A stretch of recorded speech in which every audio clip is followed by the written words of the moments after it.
Welcome students. देखो कल अपनी न्यूक्लियर जो प्रॉपर्टी थी वो थी अपनी कोणीय संवेग या पृथक्करण। आज अपना टॉपिक है कोणीय संवेग या पृथक्करण का युग्मन जो है, इनका युग्मन कपलिंग कैसे होती है। तो देखो कोणीय संवेग का मान 0 भी हो सकता है, उसका पूर्णांक भी प्राप्त हो सकता है और अर्धपूर्णांक भी वैल्यू आ सकती है, ये अपन ने कल पढ़ा है। आज देखो इसकी कपलिंग के लिए देखो एक नाभिक जो होता है वो प्रोटॉन व न्यूट्रॉन से मिलकर बना हुआ मानते हैं। नाभिक प्रोटॉन व न्यूट्रॉन से मिलकर बना होता है। अब देखो जैसे जैसे उसका कोणीय संवेग, नाभिक का कोणीय संवेग जो भी अपन निकालेंगे, कपलिंग भी किसके ऊपर डिपेंड करेगी, इन प्रोटॉन और न्यूट्रॉन्स की संख्या के ऊपर डिपेंड करेगी। इसलिए प्रोटॉन और न्यूट्रॉन्स के लिए खुद का स्पिन भी होता है, जिसे अपन कक्षीय क्वांटम संख्या कहते हैं या कक्षीय पृथक्करण क्वांटम संख्या, कक्षीय कोणीय संवेग भी कहेंगे। कोई पार्टिकल जो हो वो अपनी कक्ष में भी राउंड कर रहा है और अपनी कक्ष में युग्मन या अपनी कक्ष में राउंड करने के साथ साथ में वो किसी अन्य पार्टिकल के चारों ओर भी पृथक्करण कर रहा है। तो किसी एक नाभिक प्रोटॉन और न्यूट्रॉन से मिलकर बना होता है, अतः उसका कोणीय संवेग, कोणीय संवेग जे वेक्टर, उसमें उपस्थित प्रोटॉन व न्यूट्रॉन के कुल कक्षीय कोणीय संवेग L vector, small L vector से डिनोट करते हैं, तथा पृथक्करण कोणीय संवेग इसको एस वेक्टर स्प्रिंग से डिनोट करते हैं। पृथक्करण कोणीय संवेग एस वेक्टर के सदिश योग के बराबर माना जाता है।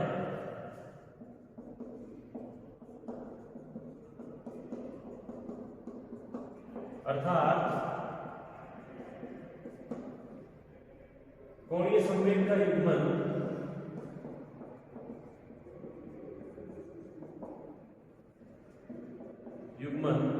दो प्रकार का होता है।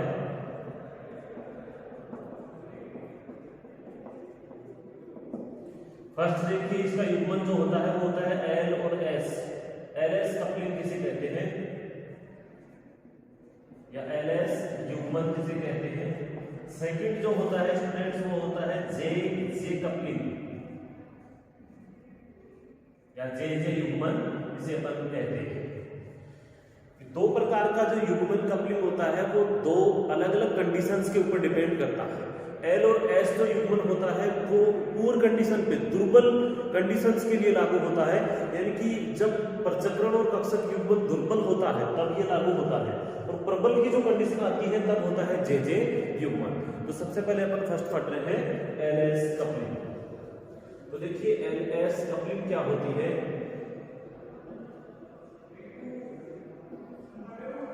देखो एल एस कपलिंग डिपेंडेंट है कि एक नाभिक जो होता है, सबसे पहले तो ये एल एस कपलिंग हल्के नाभिकों के लिए होती है, और जो जे जे कपलिंग होती है वो भारी नाभिकों के लिए होती है। तो हल्के नाभिकों में पृथक्करण तथा कक्षक जो भी बताया मैंने, कक्षीय क्वांटम संख्या एल वेक्टर और पृथक्करण कोणीय संवेग के लिए क्वांटम संख्या एस वेक्टर, इन दोनों के मध्य जो युग्मन होता है वो दुर्बल होता है। तो इसमें लिखोगे कि यह युग्मन हल्के नाभिकों में होता है,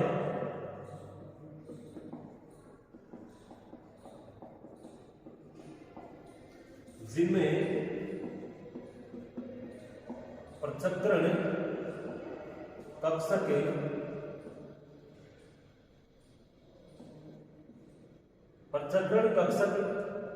युग्मन हल्के नाभिकों में होता है, जिनमें पृथक्करण कक्षक जो युग्मन होता है वो हल्का भी कह सकते हो या दुर्बल कह सकते हो। पृथक्करण कक्षक युग्मन दुर्बल होता है। इस युग्मन में कुल कोणीय संवेग जे वेक्टर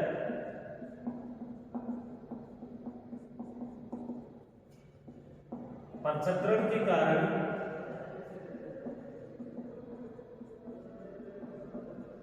कोणीय संवेग प्रचक्रण के कारण एस वेक्टर व कक्ष या कक्षीय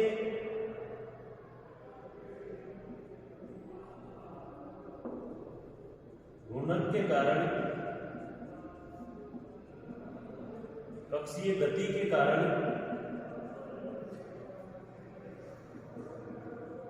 कोणीय संवेग एल वेक्टर के सदिश योग के बराबर होता है।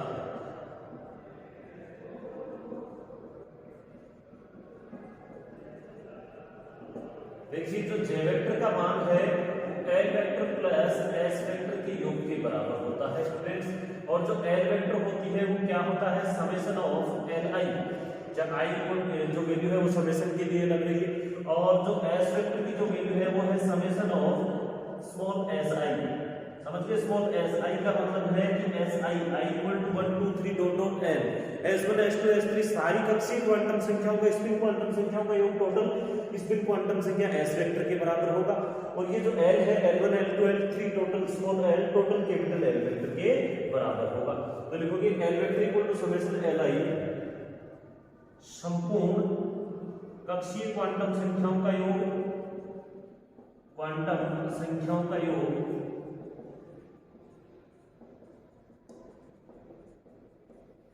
एंड ये है संपूर्ण प्रचक्रण क्वांटम संख्याओं का योग, प्रचक्रण या स्पिन क्वांटम संख्याओं का योग। ये था अपना फर्स्ट टाइप का एलएस कपलिंग। सेकंड है अपना जेजे कपलिंग।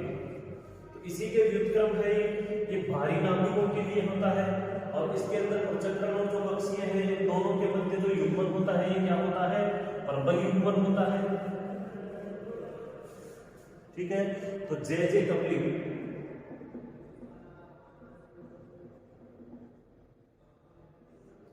देखो कि यह युग्मन भारी नाभिकों के लिए होता,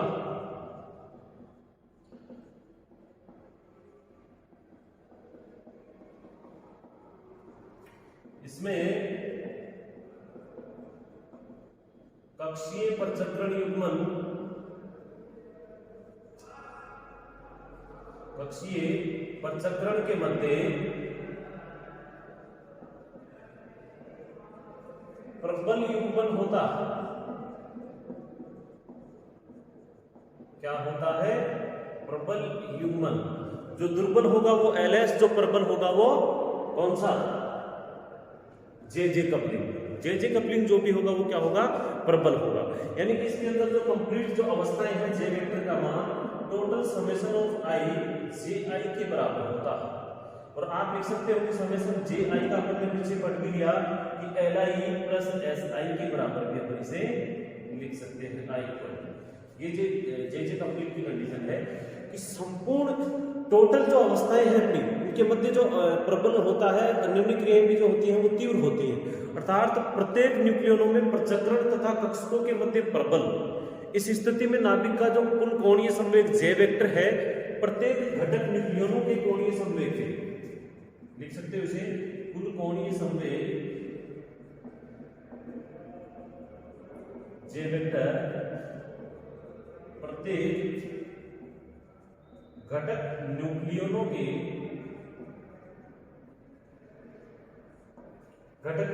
small j1 small j2 small j3 इनके घटक न्यूक्लियनों के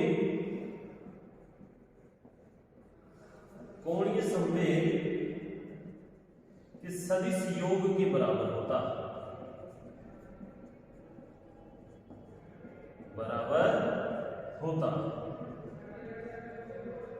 अर्थात इसको शॉर्ट जे आई कह दो अगर कंफ्यूजन हो रही है तो।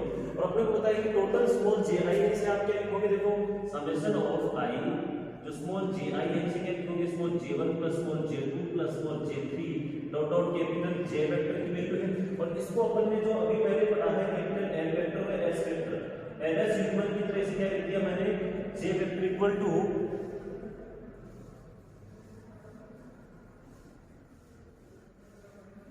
लिख सकते हो ना, जे वेक्टर इक्वल टू देखो ऐसे होता है L vector plus S vector, तो J vector equal to summation of I L I plus summation of I S I. फिर जे वेक्टर इक्वल टू दोनों के लिए सेम समेशन है तो एल आई प्लस एस, ऐसे मैंने इसको यहाँ डायरेक्टली लिख दिया। ये दोनों थे अपने जे जे और एल एस युग्मन। एल एस जो युग्मन होता है वो हल्कों के लिए होता है, दुर्बल युग्मन होता है। जे जे युग्मन जो होता है वो भारी नाभिकों के लिए होता है, इनमें प्रबल अन्योन्य क्रियाएं होती है और ये युग्मन प्रबल भी होता है। एक लाइन लिख लेना कि जे जे जो युग्मन होता है वो प्रचक्रण और कक्षकों के मध्य प्रबल अन्योन्य क्रियाओं के लिए होता है। जे जे युग्मन प्रचक्रण एवं कक्षक के मध्य प्रबल अन्योन्य क्रियाओं के कारण होता है। ये था अपना कोणीय संवेग का युग्मन। अब आगे का जो टॉपिक है अपना देखो न्यूक्लियर प्रॉपर्टी। देखो प्रचक्रण के बाद में कौन सी है, संभारिक प्रचक्रण देख लो या चतुर्ध्रुव आघूर्ण, वैद्युत चतुर्ध्रुव आघूर्ण या पैरिटी देख लो। चलो पहले अपन पैरिटी देख लेते हैं।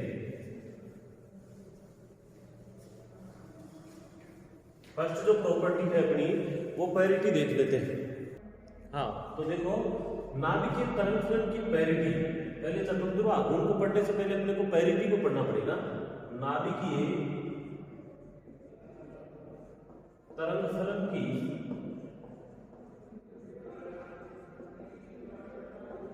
पैरिटी ऐसे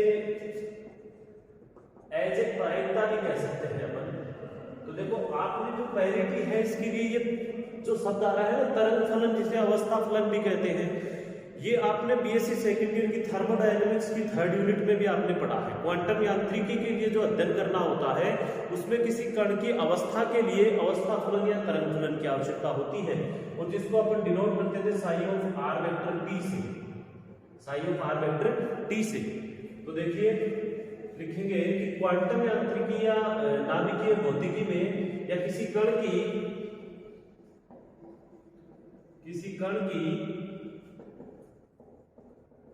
अवस्था के लिए एक फलन की आवश्यकता होती है,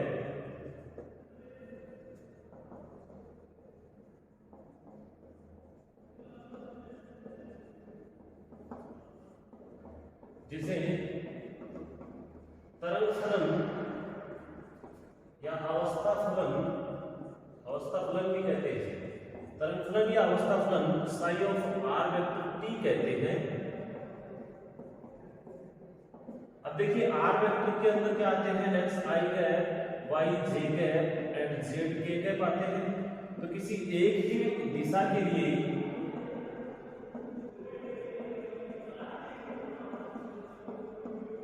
तरंग फलन इक्वल टू क्या हो जाएगा, साई ऑफ एक्स टी। या निर्देश तंत्र जानते हैं, निर्देश तंत्र के कोऑर्डिनेट जो होते हैं एक्स वाई एंड जेड। अर्थात तरंग फलन की पैरिटी यही है कि निर्देश तंत्र के घटकों के लिए या निर्देशांकों के लिए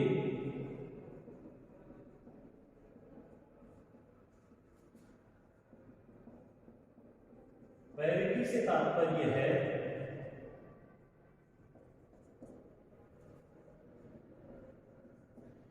x जो है वो माइनस एक्स में चेंज हो जाए, y जो है वो माइनस वाई में चेंज हो जाए, z जो है माइनस जेड में चेंज हो जाए। अर्थात x माइनस एक्स में, y माइनस वाई में, z माइनस जेड में। या कह सकते हैं कि ये ट्रांसफॉर्मेशन ऐसे ही है कि जो psi of X Y Z आप निकालोगे वो या तो -1 से गुणित हो जाएगा या फिर x माइनस एक्स में, y माइनस वाई में, z माइनस जेड में चेंज हो जाएगा। क्यों? क्योंकि इसी एक ही कोऑर्डिनेट के लिए दोनों डायरेक्शंस पॉसिबल है। पॉजिटिव डायरेक्शन में भी कोऑर्डिनेट होता है और नेगेटिव डायरेक्शन में भी कोऑर्डिनेट होता है। एक्स एक्स में पॉजिटिव और नेगेटिव दोनों डायरेक्शन उपस्थित होती है। तो आप लिखोगे कि तरंग फलन या तो वही बना रहता है, तरंग फलन या तो वही बना रहता है जैसे होता है वैसे का वैसा ही वही बना रहता है, या फिर -1 से गुणित हो जाता है।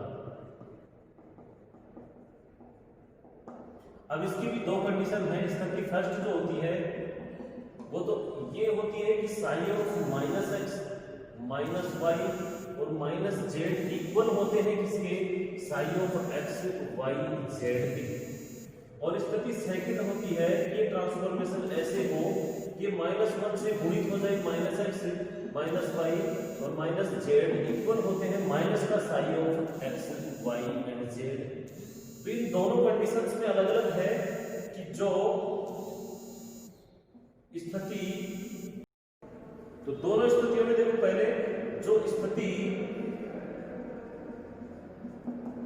फर्स्ट का पालन करते हैं यानी कि फर्स्ट कंडीशन का जो पालन करते हैं उसे समपैरिटी वाला, जो फर्स्ट का पालन करेंगे नेगेटिव से गुणित नहीं है तो उसे समपैरिटी वाला तरंग फलन कहते हैं, वाला तरंग फलन कहते हैं। यानी कि psi of X Y Z equal होगा psi of -x -y -z के, उसे समपैरिटी वाला तरंग फलन। और जो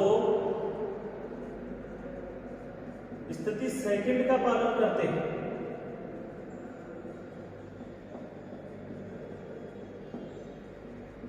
उसे विषम पैरिटी वाला, यानी कि -1 से जो गुणित होते हैं उसे विषम पैरिटी वाला तरंग फलन कहते हैं। देखो ऑपरेटर क्या होता है, जैसे मान लो ये संकारक है डेल अपॉन डेल एक्स, ये किसी फलन x के ऊपर ऑपरेट हो रहा है तो इसके मान में परिवर्तन कर देगा, यानी कि इसकी वैल्यू क्या आ जाएगी 1 आ जाएगी। वैसे पैरिटी की वैल्यू भी निकाली जाती है, इसको u से अगर डिनोट किया जाए up से, और इस up का जो डेगर है, संकारक का जो डेगर है, जैसे x कैट कोई संकारक है और इसके डेगर को लिखते हैं x डेगर, ये साइन होता है इसका, क्वांटम यांत्रिकी में पढ़ेंगे ये ऑपरेटर्स। तो ऐसे up पैरिटी के लिए up डेगर यानी कि किसी संकारक और उसके एडजॉइंट का स्वसंकारक का गुणनफल हमेशा 1 प्राप्त होता है, यानी कि u डॉट p का जो स्क्वायर होता है वो हमेशा क्या वैल्यू होती है 1 वैल्यू होती है। या अपन डायरेक्टली से कह सकते हैं कि मान लो कोई तरंग फलन है साई ऑफ x है, माना साई ऑफ x कोई तरंग फलन है तो up पैरिटी संकारक है, पैरिटी संकारक है तो यह निम्न प्रतिबंध का पालन करते हैं, निम्न प्रतिबंध का पालन करते हैं।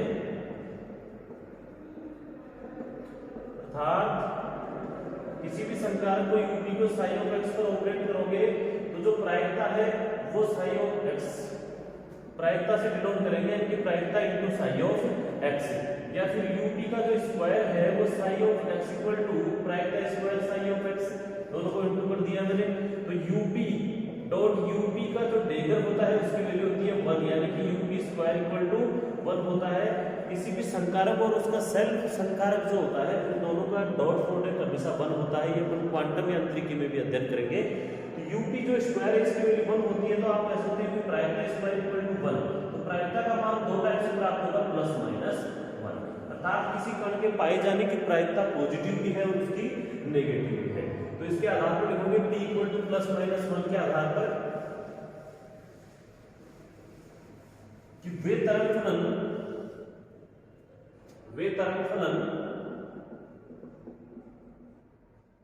जिनके लिए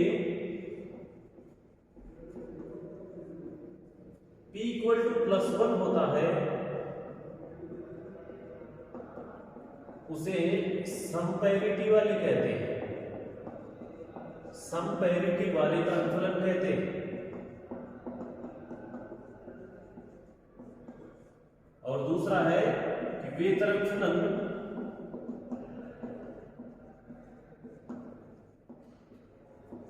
जिनके लिए p इक्वल टू -1 होता है विषम पैरिटी वाले तरंग फलन कहलाते हैं, तरंग फलन कहलाते हैं।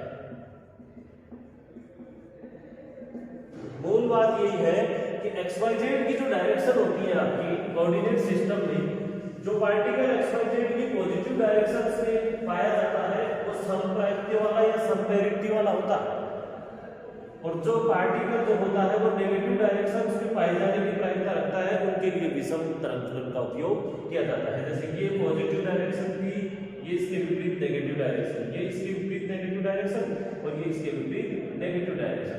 जो नेगेटिव डायरेक्शंस में नेगेटिव डायरेक्शंस जो होती है उनमें पाए जाने की प्रायिकता रखता है, p = -1 होता है, उनके लिए विषम पेरिटी वाले तरंग फलन कहलाते हैं, और जो पॉजिटिव डायरेक्शंस में पाए जाने की प्रायिकता रखता है उनके लिए समपेरिटी वाले तरंग फलन की आवश्यकता या तरंग फलन कहलाते हैं। एक पेरिटी के माध्यम से p = ±1 के माध्यम से एक दक्षिणावर्ती का जो निर्देश तंत्र होता है वो वामावर्ती में घूम जाता है, क्योंकि इसमें माइनस का साइन आने का मतलब है कि 180 डिग्री क्या हुआ, इसमें घूर्णन हुआ। तो आप ये भी लिखोगे कि पेरिटी रूपांतरण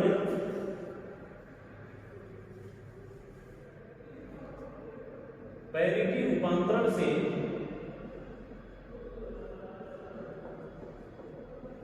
एक दक्षिणावर्ती निर्देश तंत्र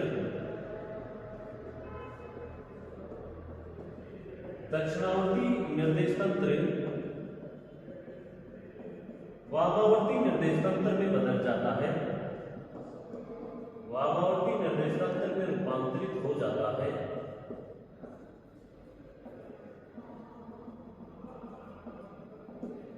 अर्थात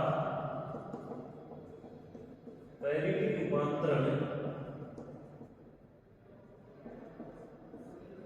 180 डिग्री पर होता, इनकी डायरेक्शंस भी क्या हो जाती हैं, चेंज हो जाती है 180 डिग्री के ऊपर।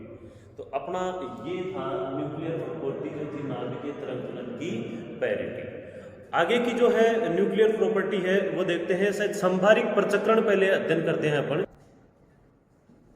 तो संभारिक प्रचक्रण जिसे आई से डिनोट किया, आई से डिनोट किया है, उस न्यूक्लियर प्रॉपर्टी को अपन ने आई, कैपिटल आई से डिनोट किया। देखो संभारिक, आइसोस्पिन भी जिसे अपन कहते हैं, संभारिक प्रचक्रण, बाहर का मतलब है द्रव्यमान।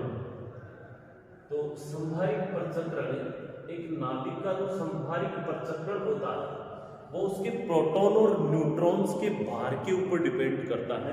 देखो इसके नाम से स्पष्ट है, भार, भारी का मतलब भार, आई।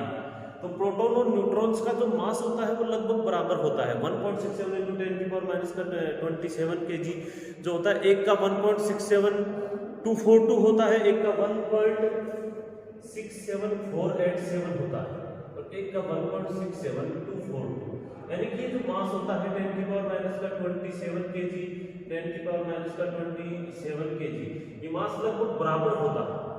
इसलिए संभारिक प्रचक्रण में आप लिखोगे एक नाभिक का संभारिक प्रचक्रण, संभारिक स्पिन, उसमें उपस्थित है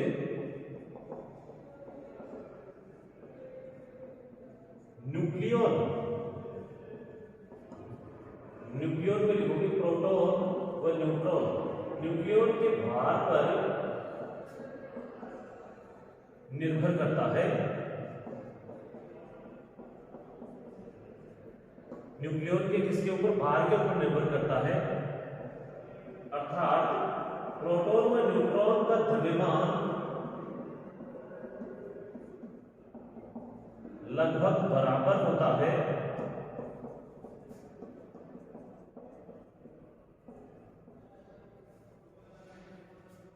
P का जो है 1.67242 × 10⁻⁻27 kg, और N जो है 1.67487, एक बार कंफर्म कर लेते हैं इसे, 493 सॉरी, 493 होता है 10⁻⁻27 kg।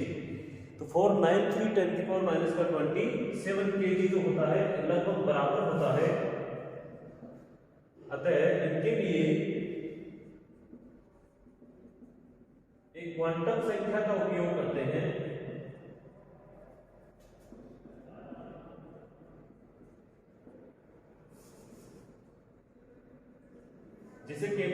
आई से प्रदर्शित करते हैं, इसे कैपिटल आई से प्रदर्शित करते हैं। प्रोटॉन व न्यूट्रॉन के लिए संभारित प्रक्षेपण का मान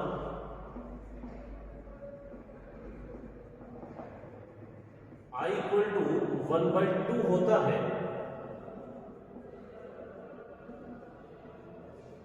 लेकिन किसी एक दिशा या एक्स जेड एक्स के लिए I के दो मान संभव हैं।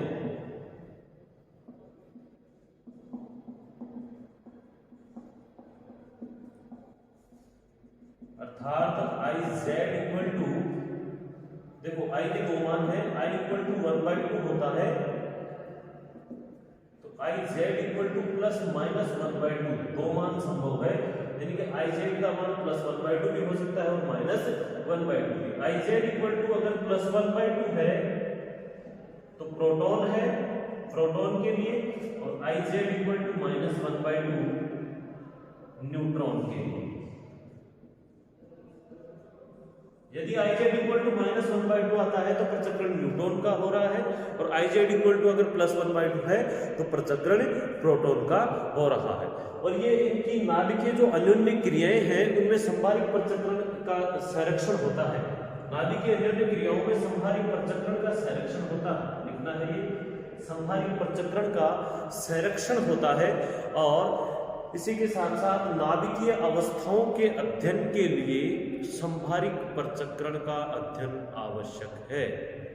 तो आज अपन ने न्यूक्लियर प्रॉपर्टी कोणीय संवेग थे उसकी कपलिंग पढ़ी है, एलएस और जेजे, उसके बाद में अपन ने पेरिटी पढ़ लिया और इसके बाद में संभारित प्रचक्रण। तो न्यूक्लियर जो प्रॉपर्टीज है वो छोटी छोटी जो थी वो कंप्लीट हो गई हैं।